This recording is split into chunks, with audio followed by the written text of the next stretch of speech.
Okay, we are live. Hello people, how are you? It's happy Friday and welcome to Ask Dr. Jay-Z Live. What day is it? Friday the 2nd of February 2018, and we have the lovely Sarah Hudson, Skin by Sarah Hudson, joining me today. We're just going to bounce some questions that I've received this week and talk about all things skincare and plastic surgery. So while we wait for people to get on, just to summarise what we're going to do, we're going to introduce ourselves, what we do. One of Sarah's great questions was from her patients, because obviously she's an expert dermal therapist based in Beecroft, and she sees patients from a skin point of view and an anti-aging point of view, and her patients, I guess, don't know often where to go in terms of if they need plastic surgery care or if they might need injectables. So what is a plastic surgeon? What's a cosmetic surgeon? What's a cosmetic doctor? So we'll define what that is. And from my point of view, from my patients, obviously when you come and see me, you're coming for plastic surgery. We also do skincare as well, and from my patients you can just learn a bit more about skincare, skin assessment. I think that's the key. It's assessment, diagnosis, and then working out a treatment plan. And the other thing that we're going to do is go through, I did a blog on blue light, and I'm not talking about light therapy, I'm talking about blue light from devices, so from iPhones, tablets, fluorescent lighting, and the potential dangers of that. And I just had a specific question for Sarah, for one of my patients, about how to treat oily skin, and on the flip side to that, also dry skin. So that's the agenda for today, and if you have questions on live, then you can go for it. So I'll just introduce Sarah from Skin by Sarah Hudson, and she can just talk through what she does as a summary. Thanks, Dr. Zamaris. Pleasure.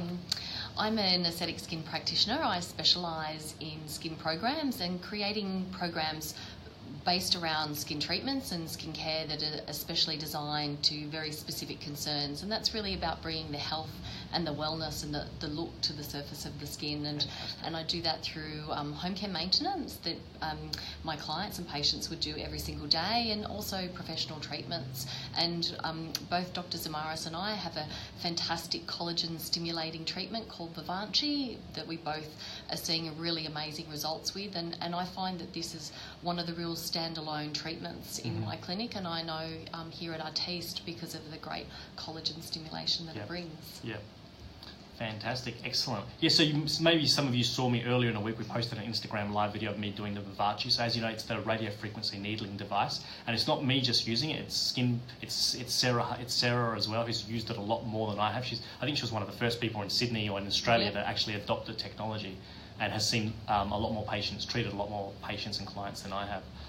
And you find that's one of your big modalities in terms of what you use? Yeah, absolutely, because people want to see a glow and a luminosity to their skin, and ultimately I think we're all searching for health and wellness in the look of our skin, and that's exactly what the Vivanci does through the radio frequency needling, is to actually stimulate what's happening underneath the skin and just to give it a really good look and glow to the skin. Excellent, fantastic.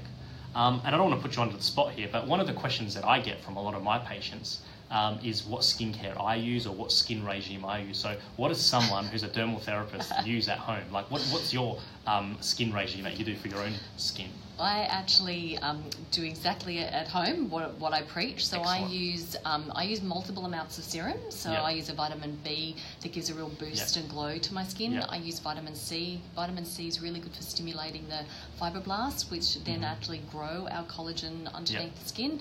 I also use vitamin A and different types of vitamin A. So one night I might use one variety, and then the next night I use a different another type, because it's all about changing your routine and keeping the skin really, really active.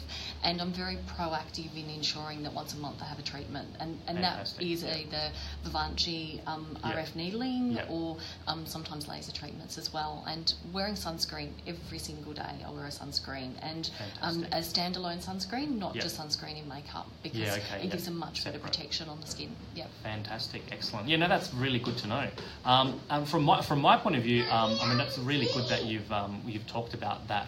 But one of the questions I get from a lot of the patients is exactly that, about whether they should use a sunscreen standalone or not. And I think that's really good advice, to have a standalone sunscreen, especially in the harsh sun that is Australia. And even in winter you get sunny days in Sydney, so I think it's important to have some, because I'd say that, I don't know what your opinion is, but as a plastic surgeon, I think the number one reason for skin aging is actually sun exposure. Absolutely. Even ahead of smoking and other things in terms of the actual aging process of your skin.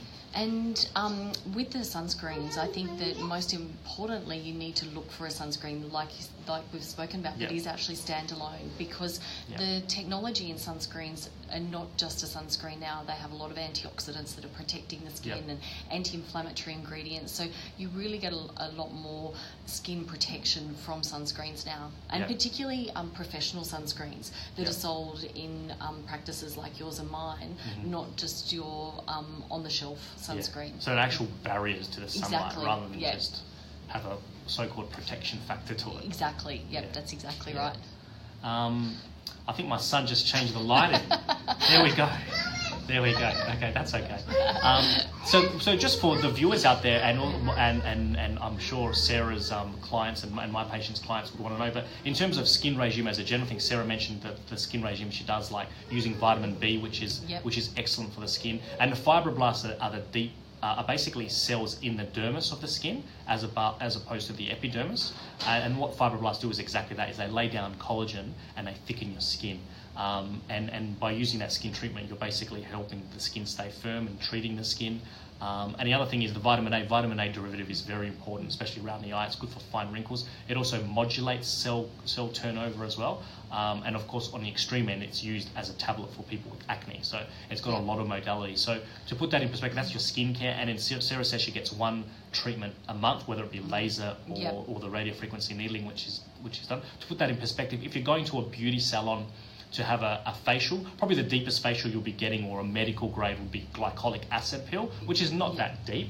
No, exactly. So doing these radiofrequency needling or Genesis is a lot deeper treatment for that, and it's a good way to just keep your skin healthy every month. Yeah, and I've really seen such a change in my skin since doing collagen stimulating treatments like the Vivanci or the Laser Genesis, because it's actually working on a deeper level, not just that superficial level, and that's why you need a combination of both. Yeah, absolutely. And just for viewers' general questions, everyone talks about using laser, or there's so many different lasers, but the laser that you have, how do you use your laser in terms of your skin treatment, or what does your laser do for you and your... So my laser is a multi-modality treatment. Part of it, one particular treatment actually treats pigmentation. So pigmentation lies in the superficial layers of the skin, and the heat from the IPL laser actually shatters the pigment, and then it exfoliates and removes from the surface of the skin. And then I also have Laser Genesis, which is a collagen stimulating treatment and works very well for clients that maybe have rosacea or redness within their skin, and also for clients and patients that want more of a superficial collagen stimulation as well. Fantastic. And the thing with the Vivanci, as you may or may not know, is that the depth, you can control the depth of the needling as well as the radio frequency energy. You can also control the depth. So, and because it's stimulating collagen, do you find when you're doing repeat treatments you're going deeper? Much deeper. And so and I ensure that with the treatments is every time I'm taking it that little bit deeper all the time. And one of the advantages of it's a little bit like having microneedling and laser within the same treatment, because the radio frequency gives this really lovely heat through the needles, which then actually stimulates the collagen production, and we're just seeing such great results with it. Awesome, that's good. Oh, there we go. Hello from the Riverland. Hello from Sydney. There you go. The other question I was going to ask you is, so when you have these treatments, what's the sort of downtime like for your Genesis laser versus your Vivanci? Actually minimal for both.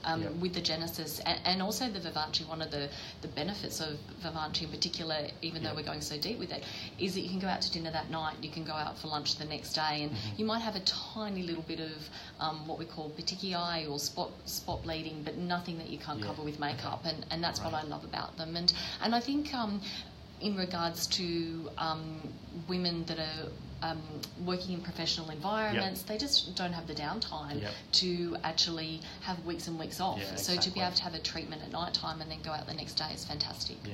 I actually saw a patient today that's getting married in a month's time or so, and I recommended the Vivanci treatment just before the wedding, just to give that nice luminosity to the skin, and then they can consider long-term treatment down the track. And that's the best thing about it, is she could have it 2 days before. being married, and the skin would look amazing for the wedding day. Which is really good. The other thing I was going to ask, and you can ask me in terms of what my business, from a plastic surgery point of view, I guess what I see patients coming in for surgery, and I obviously operate on the skin as well, but instead of obviously using skincare products and devices and things like that to alter the structure internally of the skin, what I'm doing is restructuring the anatomy. So I'm moving the anatomy around the face with what I'm doing. So it's a lot more almost like renovating the face, if you like, rather than treating the actual surface of it. But they both go hand in hand together, because if the skin is thicker, it's definitely nicer to operate on and it heals quicker. So they definitely go hand in hand. And likewise, after surgery, it's still important to maintain great skincare, just to also maintain the longevity of the result, and also put the cherry on the cake with regards to the result of the surgery. Yeah, and that was one of the things that I wanted to ask you, Dr. Samaras, is for my clients that are actually going to be watching Facebook Live, is what do you specialise in? And I think it's really important for people to actually know what they should be looking for. Yeah. So look, I mean, obviously, if you're taking care of your skin and things like that, you're obviously noticing potential age-related changes. And I think the important thing to do if you're considering injectables or surgery is to do research. Like, as mentioned, I'm a plastic surgeon, so what that actually means is the qualification from the Royal Australian College of Surgeons. So it's actually plastic and reconstructive surgery, and within that is cosmetic surgery. So there's only a handful, I guess, if you like, plastic surgeons. There's a lot of people out there that do plastic surgery that are not surgeons, and that's where it gets a bit confusing. The way to tell is if you've got an FRACS by your name with brackets plastic, that means you're a plastic surgeon. So you're trained in assessing the skin, assessing anti-aging changes, and offering solutions for that. Where it gets really confusing is there are a lot of my surgical colleagues, general surgeons and ENT surgeons, which are really good surgeons that also operate on the ear, the ear, nose, throat doctors, for example, and they also operate on the face. So this is where it can get a bit confusing. So the important thing to do is make sure that the surgeon that you're looking at is an FRACS surgeon, so they're qualified to operate in a hospital. And the easiest way to ask or check is, have they operated in a public hospital? Because a public hospital will only allow a surgeon to operate. So if for example, there are cosmetic surgery doctors out there that can't operate in a public hospital because they're not appropriately qualified. So the level of training is 9 years post-medical school, which is quite a lot. And then I subspecialised in aesthetic surgery of the face. And I did that in New York and Paris to really focus on aesthetic solutions for the face, so such as facelift, rhinoplasty, eyelid surgery, and brow lift surgery. So that's the key difference with plastic surgery. So it's good, make sure that the person's a surgeon, make sure they're a plastic surgeon, and then they've also got an interest in facial rejuvenation and anti-aging, because even though as plastic surgeon I still do breast and body work, the main focus that I do is mainly face. And if you're looking for the face, it's better to go to an expert in that area. Exactly, and it just...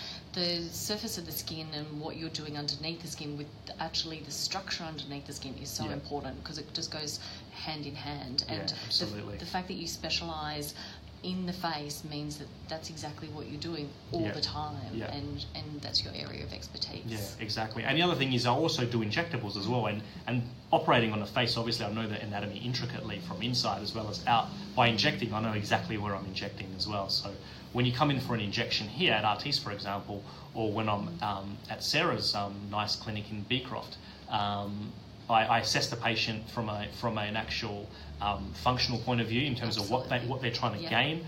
I do a facial nerve assessment and then just work out what to do, because you can just inject, but there's also, you can inject with balance to the face and what they want to do. So there's more to it than just going in and having an injection, especially when you've got a long-term plan of maintaining the skin.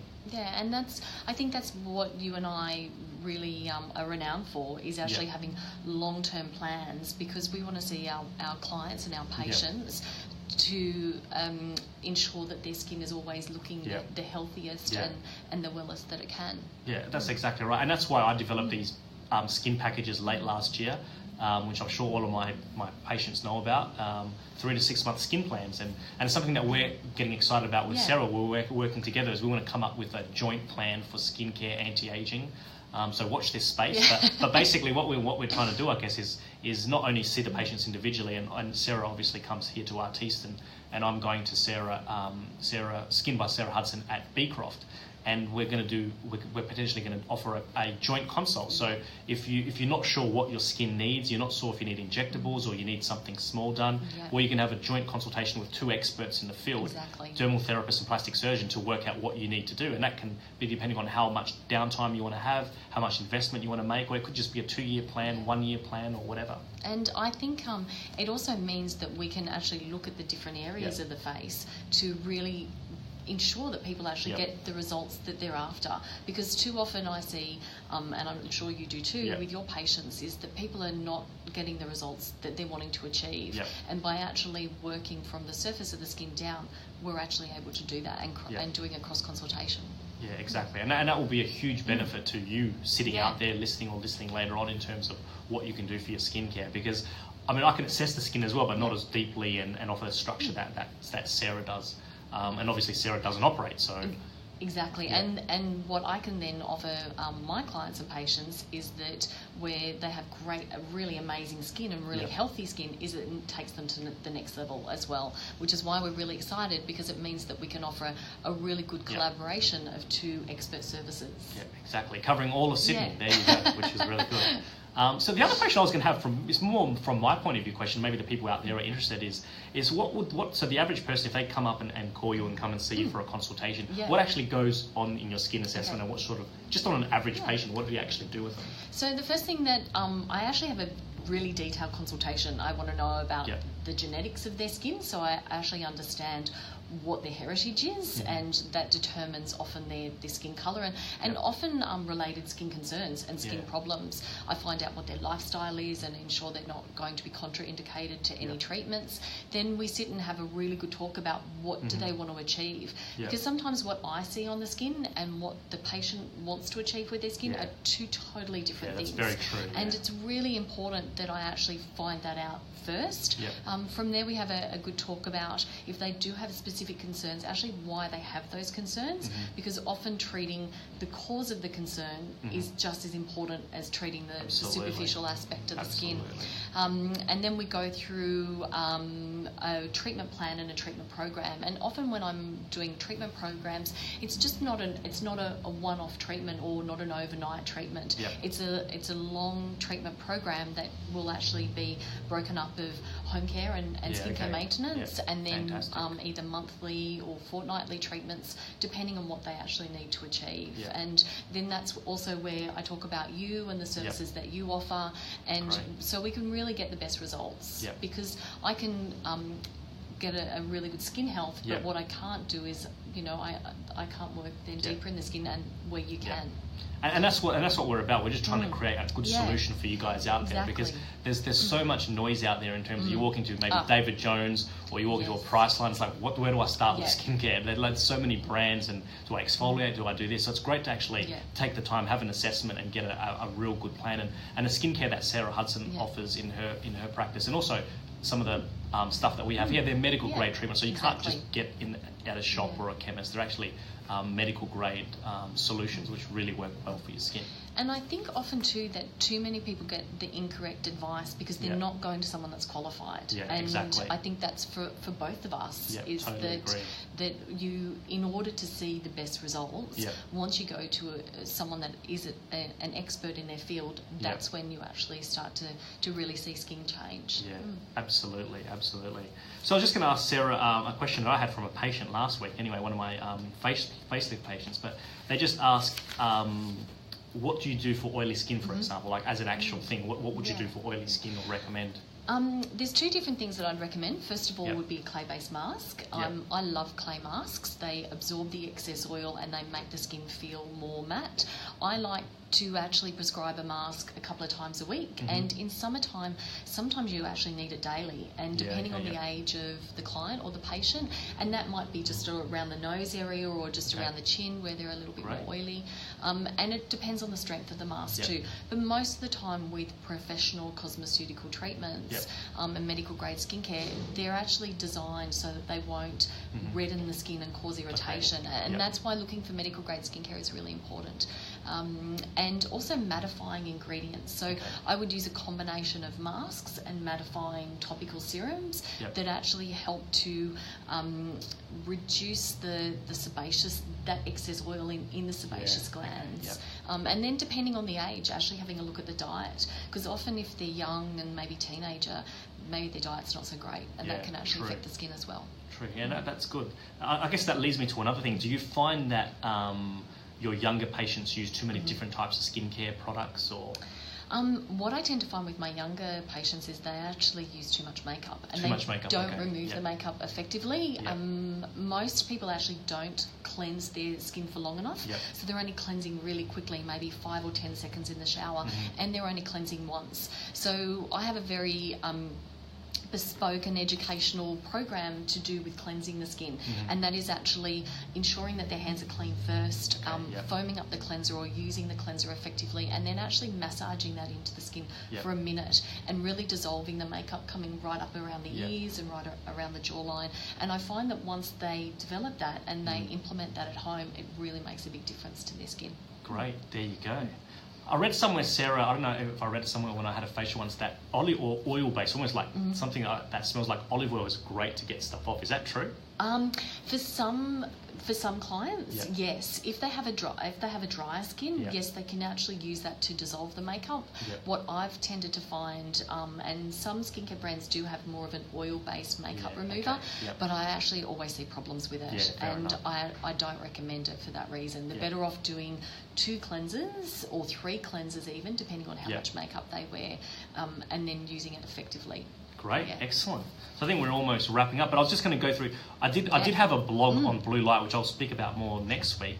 But basically blue light, I was talking about blue light with regards to iPhone devices, looking at your phone at night or during the day, watching TV. Everyone's got an LED screen these days. And what the blue light, it's not blue light, infrared light that you get with medical treatment. It actually stands for high energy wavelength light. So it's basically between a 400 nanometer and 450 nanometer range. So if you remember from school days, Roy G. Biv, so it's violet blue light.